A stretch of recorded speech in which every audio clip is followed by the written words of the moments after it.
नमस्कार साथियों, infusion notes के ऑनलाइन प्लेटफॉर्म पे एक बार फिर से आपका स्वागत है।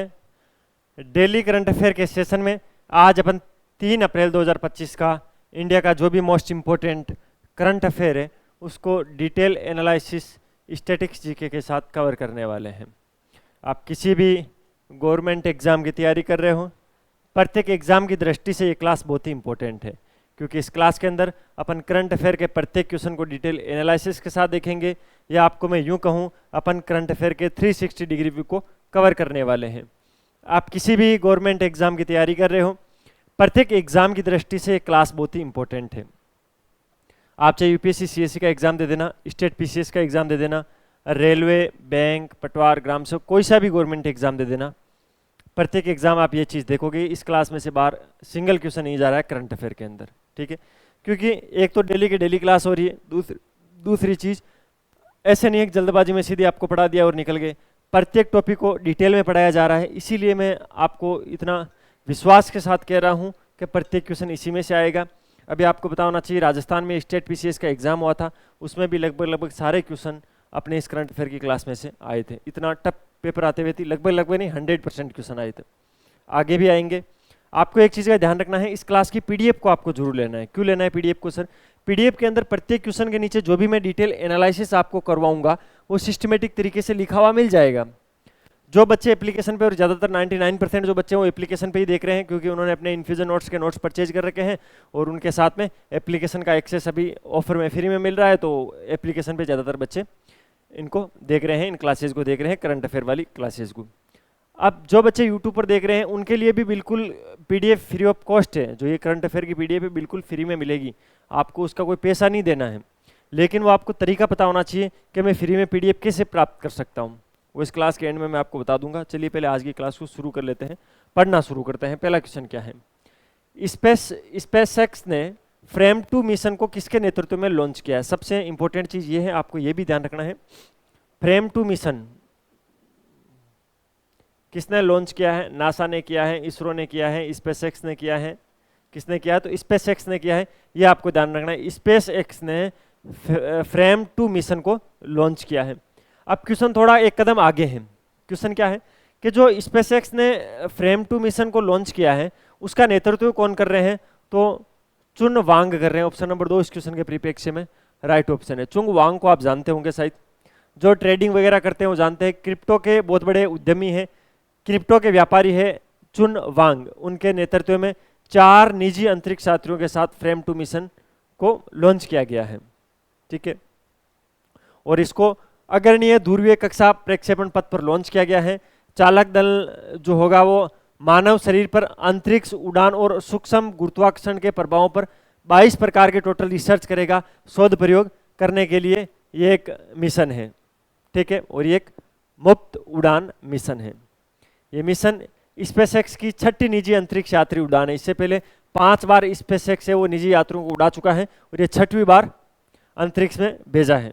ठीक है, इससे ये भी पता लगता है कि वैश्विक मानव अंतरिक्ष उड़ान के में ये जो स्पेसएक्स कंपनी है उसका क्या स्टैंडर्ड है, क्या प्रभुत्व है, इस चीज़ को आपको ध्यान रखना है।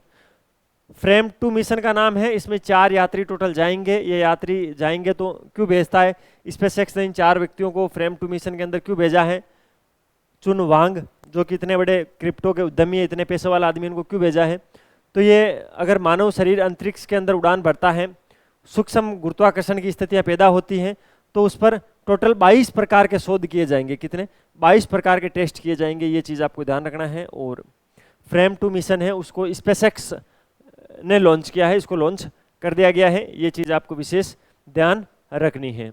अब चलते हैं अगले क्वेश्चन पे। आज का अपना अगला क्वेश्चन क्या है? बेल्जियम में आयोजित एंजल हॉफ सीएसआई लियर घुड़सवारी प्रतियोगिता कौन सी?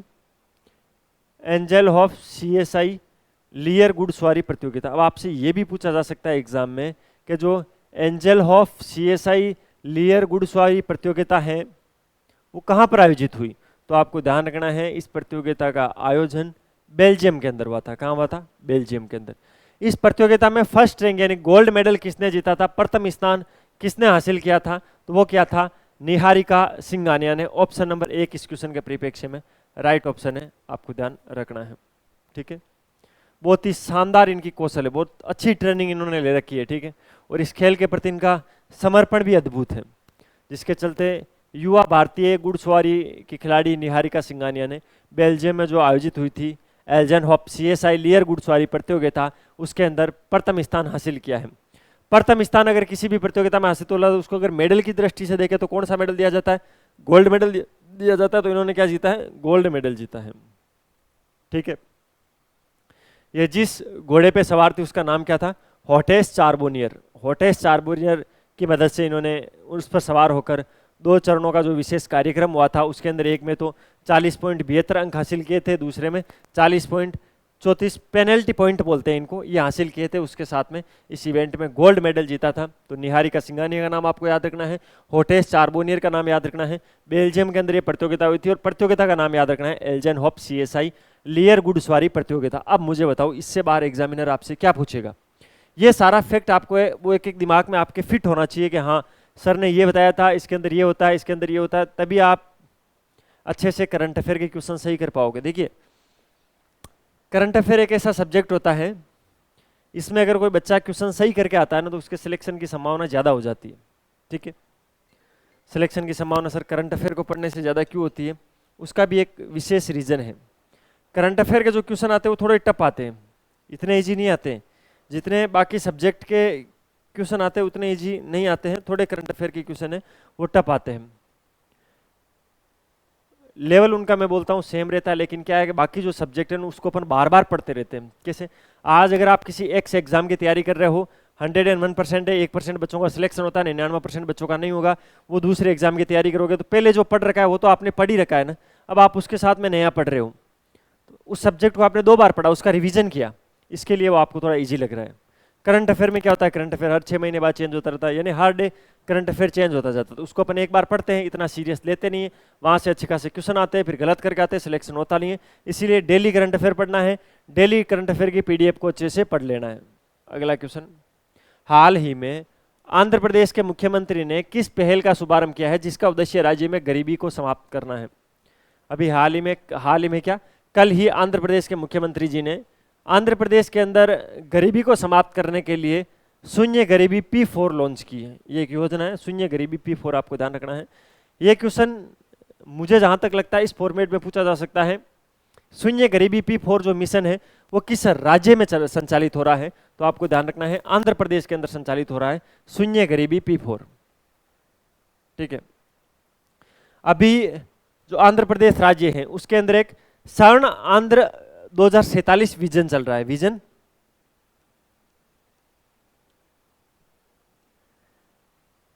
स्वर्ण आंध्र 2047 विजन चल रहा है।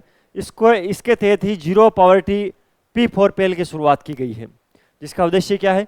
2029 तक, कब से? 2029 तक गरीबी मुक्त आंध्र प्रदेश सुनिश्चित करना है। P4 का एक्चुअल में अर्थ होता है P, यानी इस 4 जो P है, P4 का मतलब ही 4 P है। हिंदी में बात करें तो सार्वजनिकता, निजी, लोगों की भागीदारी और शून्य गरीबी को हासिल करना है। और ये स्वर्ण आंध्र प्रदेश 2047 के जो 10 सिद्धांत प्रमुख दिए गए थे उसमें से ये एक सिद्धांत था शून्य गरीबी P4। और इस योजना को शुरुआत किसने किया है? आंध्र प्रदेश के मुख्यमंत्री ने इसकी शुरुआत की है। तो आंध्र प्रदेश स्टेट को आप याद रखना, 2047 आप याद रखना, 2029 आप याद रखना, 10 सिद्धांत आप याद रखना, सार्वजनिक, निजी और इस निजी के साथ में लोगों की भागीदारी और शून्य गरीबी को हासिल करना इस P4 का मतलब होता है, जो कि मैंने आपको अच्छे से कवर करवाया ही है। अब चलते हैं, महाराष्ट्र सरकार ने किस कंपनी के साथ साझेदारी करके राज्य में 3 artificial intelligence centre of excellence AICOE स्थापित करने की घोषणा की है? जो महाराष्ट्र सरकार है उसने भी एक कंपनी के साथ साझेदारी की, उस कंपनी का नाम आपसे पूछा है, लेकिन उससे आगे बढ़ो, उस कंपनी के साथ साझेदारी किसके लिए की है? कि राज्य के अंदर 3 artificial intelligence centre of excellence upon open करेंगे। क्या करेंगे? 3 artificial intelligence centre of excellence स्थापित करेंगे। और ये आपसे पूछा है कि कौन सी वो कंपनी है जिसके साथ महाराष्ट्र सरकार मिलकर 3 artificial intelligence centre of excellence स्थापित करेगी? तो माइक्रोसॉफ्ट के साथ मिलकर, ऑप्शन नंबर 2 राइट ऑप्शन है। महाराष्ट्र सरकार ने राज्य प्रशासन के भीतर राज्य का जितना भी प्रशासन है उसके अंदर आर्टिफिशियल इंटेलिजेंस टेक्नोलॉजी को अपनाने में तेजी लाने के लिए मुंबई, पुणे और नागपुर में 3 अत्याधुनिक आर्टिफिशियल इंटेलिजेंस उत्कृष्टता केंद्र स्थापित करने की रणनीतिक साझेदारी बनाई है, जिसके लिए माइक्रोसॉफ्ट कॉरपोरेशन के साथ एक समझौते ज्ञापन पर हस्ताक्षर किया गया है। मैंने आपको 3 जगह बताई है, मुंबई, पुणे और नागपुर।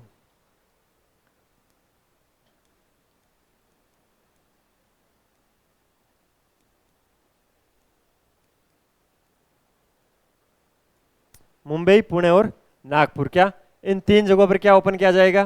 तो यहाँ पर 3 जगहों पर एआई उत्कृष्टता केंद्र स्थापित किया जाएगा, आर्टिफिशियल इंटेलिजेंस उत्कृष्टता केंद्र स्थापित किया जाएगा। ठीक है, माइक्रोसॉफ्ट कॉरपोरेशन के द्वारा इसको स्थापित किया जाएगा और इसके लिए महाराष्ट्र सरकार ने माइक्रोसॉफ्ट के साथ क्या कर ली है, अभी एक वर्तमान में कल ही एक नया एमओयू किया है, तो आपको ध्यान रखना है उस एमओयू के बारे में भी आपसे कुछ पूछे तो आप राइट आंसर बता देना। अब चलते हैं नेक्स्ट क्वेश्चन पे। अगला क्वेश्चन क्या है?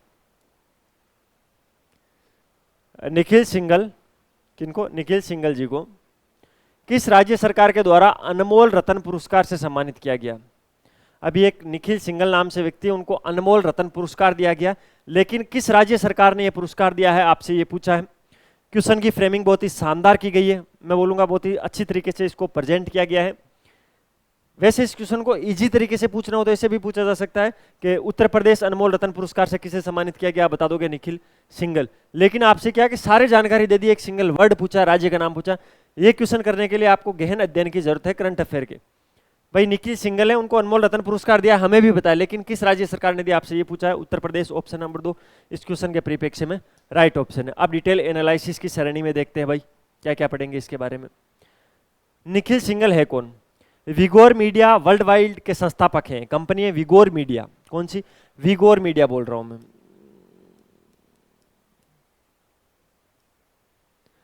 विगोर मीडिया वर्ल्ड वाइड के संस्थापक है निखिल सिंघल। इनको पीआर और रणनीतिक संचार में उनके नेतृत्व के लिए उत्तर प्रदेश ने अनमोल रत्न पुरस्कार दिया है। पीआर परिदृश्य में सिंघल जो है, सिंघल कौन से? निखिल सिंघल की बात कर रहा हूँ, वो वाला सिंघल में समझना। उन्होंने बहुत अच्छा योगदान दिया है।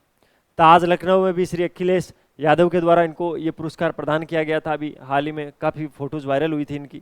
ठीक है, इसके अलावा निखिल सिंघल ने एक प्रमुख काम किया था, नोएडा के अंदर हाई राइज फाउंडेशन जो है उसके अध्यक्ष के रूप में भी इन्होंने बहुत ही अच्छा काम किया था। वहाँ के समुदायों के विकास के लिए बहुत ही अच्छी वकालत इन्होंने की थी, जिसके चलते इनको ये पुरस्कार दिया गया है। विगोर मीडिया वर्ल्ड वाइड के संस्थापक है निखिल सिंघल और इनको पीआर और रणनीतिक संचार में उनके नेतृत्व के लिए उत्तर प्रदेश अनमोल रत्न पुरस्कार से उत्तर प्रदेश सरकार के द्वारा अभी नवाजा गया था। तो ये चीज़ आपको ध्यान रखनी है, एग्जाम में आ जाए तो बता देना।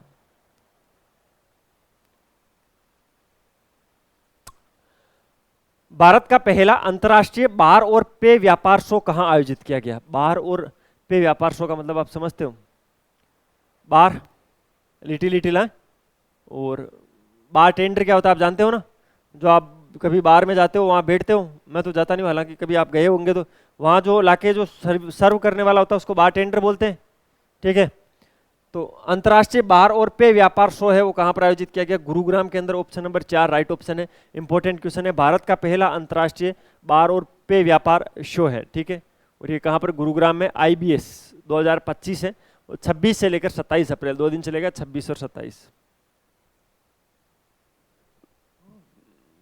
ये डेट में बता रहा हूँ एग्जैक्ट, अगर किसी को इसमें हिस्सा लेना हो तो जा सकता है। ठीक है, IBS जो मैंने अभी बोला था वो यही था, अंतर्राष्ट्रीय बार और पेय व्यापार शो को इस शॉर्ट में IBS बोलते हैं। IBS 2025 है, वो 26 और 27 अप्रैल को होगा। भारत का पहला अंतर्राष्ट्रीय बार और पेय व्यापार शो ये होगा, जिसके अंदर अलग अलग प्रदर्शनियाँ लगेगी, अलग अलग मास्टर क्लास लगेगी, वर्चुअल डिस्टिलरी टूर होगा, नेटवर्किंग इवेंट इसमें शामिल होंगे और इसके अंदर अंतर्राष्ट्रीय क्लासिक फ्लेयर बार्टरिंग प्रतियोगिताएं होगी, हैं, क्रिज चैलेंज होंगे, इसमें एक IBS का अवार्ड शो होगा। ये सारे क्या होंगे? जैसे अच्छे से अपन कैसे कस्टमर को सर्व कर सकते हैं, उसके अलग अलग तरीके, वो सारी चीज़ें इसके अंदर होगी। ठीक है, और इसके अंदर एक बहुत ही प्रतिष्ठित प्रतियोगिता होने वाली है, बार टेंडरिंग प्रतियोगिता। ठीक है, जिसमें अलग अलग विश्व के जो बड़े बड़े प्रतिभाएं हैं वो इसके अंदर हिस्सा लेगी और उन सबको एक मंच पर लाने के लिए ये आयोजित किया जा रहा है। सर, बार और पेय व्यापार अंतर्राष्ट्रीय शो हो रहा है, आप बार बार बार टेंडर बोल रहे हो, आपने बोला कि यहाँ पर बार टेंडरिंग प्रतियोगिताएं होगी, क्या कोई पीने वीने की कोई ऐसी टूर्नामेंट है क्या? नहीं भाई। आप अभी इंस्टाग्राम यूट्यूब पर ये वीडियो देखते हो ना, वो डोली चाय वाला देखे होंगे, वो बिल गेस्ट आया था माइक्रोसॉफ्ट वाला, वो ऐसे जीप निकाल के फिर वो ऐसे चाय डालता है। उसी प्रकार जो बार टेंडरिंग, यानी बार टेंडरिंग में जो बार के अंदर वाइन वगैरह बियर वगैरह सर्व करते हैं, वो भी अलग अलग तरीके से उसको डालने के वो तरीके हैं, कस्टमर को सर्विस देने के तरीके हैं, उस पर एक प्रतियोगिता होगी। समझ गए आप? तो पीने की प्रतियोगिता नहीं है भाई, है कहीं आप में से कहीं इसे फॉर्म लगा दो, बोले कि हमें भी रजिस्ट्रेशन करवाना है, तो ऐसा मत करना। पीने की नहीं है, वहाँ प्लेटें धोनी पड़ेगी, फिर आप मुझे मत बोलना। हाल ही में किस राज्य सरकार ने ओपन इनोवेशन चैलेंज 2025 लॉन्च किया है? क्या है भाई क्वेश्चन? अभी एक भारत के अंदर ही कोई राज्य सरकार है जिसने ओपन इनोवेशन चैलेंज 2025 है उसको लॉन्च किया। किसको? ओपन इनोवेशन चैलेंज 2025 को, और वो है गोवा सरकार। ऑप्शन नंबर 2 इस क्वेश्चन के परिप्रेक्ष्य में राइट ऑप्शन है सूचना प्रौद्योगिकी इलेक्ट्रॉनिक्स और संचार विभाग, जिसको DITE&C बोला जाता है, उसके द्वारा गोवा ओपन इनोवेशन चैलेंज 2025, जिसको शॉर्ट में GOIC लिखा आ सकता है। ठीक है, GOIC का मतलब है जो गोवा ओपन इनोवेशन चैलेंज है उसकी बात हो रही है। इसकी शुरुआत की गई है, जिसका उद्देश्य ये है पर्यटन, अपशिष्ट प्रबंधन और कृषि जैसे क्षेत्रों में चुनौतियों के लिए टेक्नोलॉजी के साथ उसका कोई समाधान करना और नए स्टार्टअप और छात्रों को उद्योग के लिए प्रोत्साहित करना। मतलब बच्चों को ये ना बोले कि तुम नौकरी लग जा, उसको ये बोले कि तू तेरा कोई नया धंधा कर ले, नया कोई स्टार्टअप लगा ले, कोई नया तेरा बिजनेस शुरू कर दे, उसके लिए ये हो रहा है। और इस पहल का उद्देश्य भी आत्मनिर्भरता और भविष्य के लिए तैयार विकास के राष्ट्रीय लक्ष्यों के साथ तालमेल बिठाना है। भाई राष्ट्र का आगे लक्ष्य तो है कि अपन को इतने ट्रिलियन पे पहुंचना है, इतने ट्रिलियन पे पहुंचना है, और बच्चे को यहाँ पर चपड़ासी के लिए, पटवारी के लिए, उनके लिए लगा रखा है, तो फिर बताओ ये दोनों तालमेल ही नहीं खा रहे। भाई आप सोच तो अमेरिका जाने की रहे हो और जयपुर जाने से भी आप डर रहे हो, तो फिर तो क्या ही मतलब। फिर तो आप अपने लक्ष्य के साथ आपका कोई तालमेल ही नहीं है। देश का लक्ष्य तो है सबसे आगे निकलने का, पटवारी की वो 4th ग्रेड की नौकरी लगनी है। इसी के लिए गोवा के अंदर सूचना प्रौद्योगिकी इलेक्ट्रॉनिक्स और संचार विभाग द्वारा गोवा ओपन इनोवेशन चैलेंज 2025 की शुरुआत की गई, जिसके अंदर बच्चों को ये बताया जाएगा कि पर्यटन के अंदर आप बड़ा बिजनेस कैसे कर सकते हो, अपशिष्ट मैनेजमेंट के अंदर जो कचरा जो होता है उसको मैनेज करके भी आप बड़ा बिजनेस कर सकते हो, कृषि के क्षेत्र के अंदर आप बड़ा व्यापार कर सकते हो, आप अलग अलग सेक्टर में नए स्टार्टअप लगा सकते हो, नए उद्योग स्थापित कर सकते हो, और इसके लिए ये सब कुछ आयोजित होगा। और गोवा इसके अंदर right option, option number 2।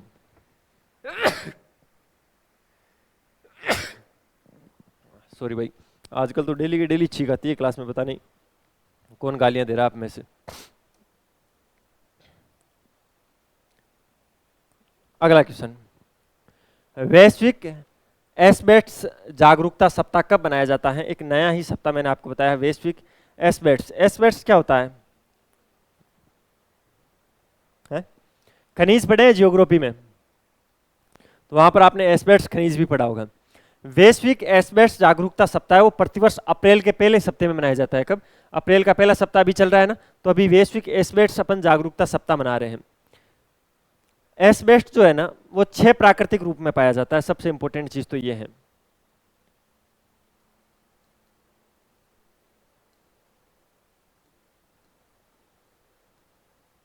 Asbestos 6 प्राकृतिक रूप में पाया जाता है। ये एक रेशेदार खनिज है, रेशा होता है इसके खनिज में, ठीक है। रेशेदार खनिज का जो समूह है उससे जुड़ा हुआ है। गर्मी हो, आग हो, या कितना भी खतरनाक उस पर रसायन डाल दिया जाए, उन सब में प्रतिरोध और स्थायित्व के लिए इसको जाना जाता है एस्बेस्टस को। ये चीज आपको ध्यान रखना है, ठीक है। आप एस्बेस्टस को कितनी भी गर्मी में रख दो, कितने भी आग के टच में रख दो, कैसे भी रसायन का उपयोग उस पर कर लो, लेकिन वो उसके साथ प्रतिरोध में खड़ा रहेगा और स्थायित्व रखेगा अपना, खत्म नहीं होगा। इसके लिए एस्बेस्टस जाना जाता है। एस्बेस्टस का उपयोग है, इसके जो ये अद्वितीय भौतिक गुण है उनके चलते कई औद्योगिक, आवासीय और वाणिज्य अनुप्रयोगों में किया जाता है, ठीक है। यानी ऐसी कोई चीज है जो गर्मी से जहाँ पर खराब हो जाती है तो वहाँ एस्बेस्टस को लगाया जाता है, ठीक है। ध्यान रखना है, एस्बेस्टस के प्रति आपको जागरूक होना है, एस्बेस्टस को आपको अच्छे से जानना है। उसके लिए क्या है, अपन प्रतिवर्ष अप्रैल का पहला सप्ताह है उसमें एक जागरूकता सप्ताह के रूप में मनाते हैं। एस्बेस्टस 6 प्राकृतिक रूपों में पाया जाता है। ये रेशेदार खनिज है। कैसा? रेशेदार खनिज है। एस्बेस्टस एक रेशेदार खनिज है, ये चीज भी आपको ध्यान रखनी है, ठीक है, अब चलते हैं नेक्स्ट क्वेश्चन पे। है ही नहीं, नेक्स्ट खत्म हो गया आज के क्वेश्चन। तो भाई ये था 3 अप्रैल 2025 का इंडिया का मोस्ट इम्पोर्टेंट करंट अफेयर, जिसको मैंने आपको डिटेल एनालिसिस स्टैटिस्टिक्स जीके के साथ कवर करवाया। अगर आप को वीडियो की क्वालिटी, कंटेंट की क्वालिटी और हमारी मेहनत अच्छी लगती है तो लाल वाला बटन दबाकर चैनल को सब्सक्राइब जरूर करना, बेल वाला आइकन प्रेस करना। उससे क्या होगा, नए वीडियो की नोटिफिकेशन आपको सबसे पहले मिलेगी और हमें मिलेगा मोटिवेशन। अच्छे अच्छे कमेंट किया करो जिससे दिल एकदम खुश हो जाता है, दिल एकदम गदगद हो जाता है। तो क्या करने, अच्छे अच्छे कमेंट आपको जरूर करने हैं और एक आधा शेयर मार दिया करो यार, क्या जाता है। अब मैं आपको बताता हूँ इस क्लास की पीडीएफ आपको कैसे लेनी है। तो ये नंबर है 9887809083। आपको इस नंबर पे कॉल या मैसेज करना है कि सर आपकी जो डेली करंट अफेयर की क्लास होती है उसके हमें पीडीएफ चाहिए। आप एक बार मैसेज कर देना, डेली की डेली आपको पीडीएफ बिल्कुल फ्री ऑफ कॉस्ट मिलती रहेगी। ठीक है, तो क्या करना है, जल्दी से इस नंबर पे मैसेज करना है। इसके आगे क्या लिखा है, तो इसके आगे अपनी वेबसाइट है infusionnotes.com के नाम से अपनी वेबसाइट, आप गूगल पे जाके इसको सर्च जरूर करना। इस पर क्या मिलता है, आप किसी भी गवर्नमेंट एग्जाम की तैयारी करते हो तो प्रत्येक एग्जाम के लिए हैंड रिटन नोट्स यहाँ पर अवेलेबल रहेंगे। क्या रहेंगे, हैंड रिटन नोट्स मिलेंगे प्रत्येक एग्जाम के लिए। तो आपको इसको भी जरूर विजिट करना है।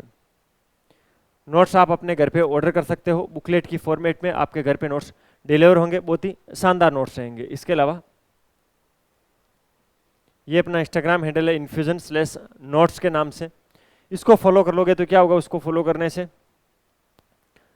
अगर बाय द वे किसी दिन अगर आप क्लास नहीं ले पाते हो तो उस दिन क्या है कि हम प्रतिदिन क्लास के बाद में इस क्लास में से जो भी इंपॉर्टेंट फैक्ट और जो भी इंपॉर्टेंट क्वेश्चंस होते हैं उनको इंस्टाग्राम पे अपलोड करते हैं। अगर किसी दिन आप क्लास नहीं ले पाते हो तो यहाँ से जाके एक सिंगल पोस्ट पढ़ के भी अपना काम चला सकते हो, केवल 1-2 दिन के लिए। ठीक है, तो आप इसको जरूर फॉलो करना। बाकी एजुकेशनल न्यूज़ भी अच्छी अच्छी यहाँ पर मिलती रहेगी। मिलते हैं कल फिर नए सेशन के साथ, तब तक आप अपनी तैयारी जारी रखो, अपने स्वास्थ्य का ध्यान रखो। टेक केयर, जय हिंद।